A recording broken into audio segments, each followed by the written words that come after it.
Hello mga loves! Welcome to my mini vlog. Another day, another ganap na naman tayo for today's video.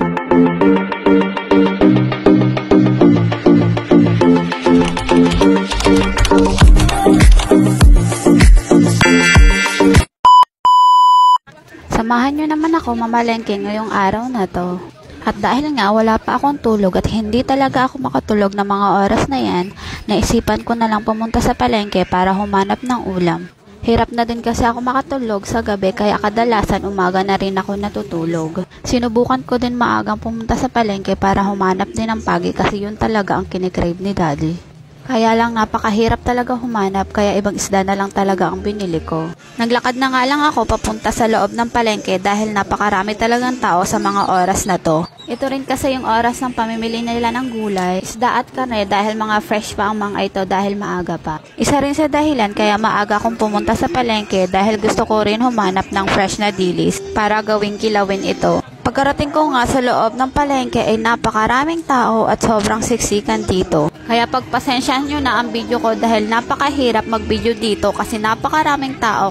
Pagtyagaan nyo na lang din po muna dahil sobrang nahihiya pa rin ako pagkuha ng video kasi nga nagsisimula pa lang din tayo as a content creator. Tingin-tingin din muna ako kung anong mas masarap lutuin dahil napakaraming pagpipilian sa mga oras na to.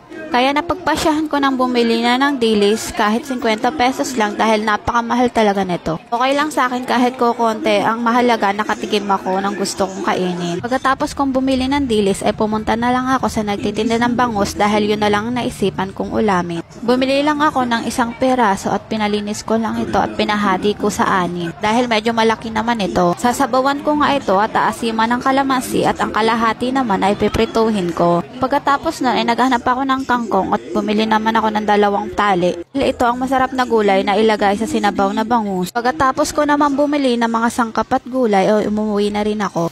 At pakarating ko naman sa bahay, agad ko namang nilinisan yung bangus para maluto ko na din ito. Pagkatapos ko itong hugasan ay naghanda na rin ako ng mga sangkap.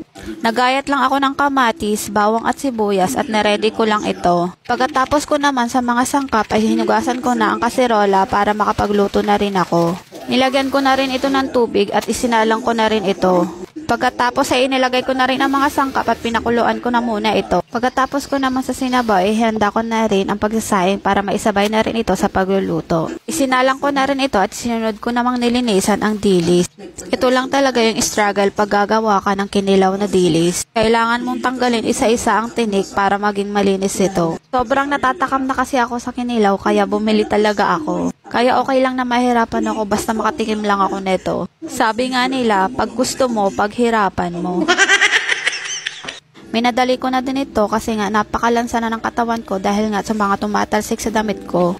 Itinigil ko nga muna ang paglilinis ko ng isda dahil nga nagprepare muna ako ng kalamansi para sa pang-asim sa sinabaw ko. Sinala ko na rin ito para hindi maisama ang mga buto sa sabaw na niluluto ko kasi panigurado napapait ito. At nang kumulo na nga ito ay inilagay ko na ang sitaw para lumambot na ito. Isinunod ko na nga din yung kangkong dahil malambot na rin ang sitaw na nilagay ko kanina. Pinagpatuloy ko na rin muna ang paglilinis ko ng dilis dahil napakarami pa nito at mukhang bukas pa ako matatapos na ito. Ay siya, hanggang dito na po muna for today's video. Bibitinin ko po muna kayo at ako'y napapagod na. Thank you for watching everyone. Ingat and God bless.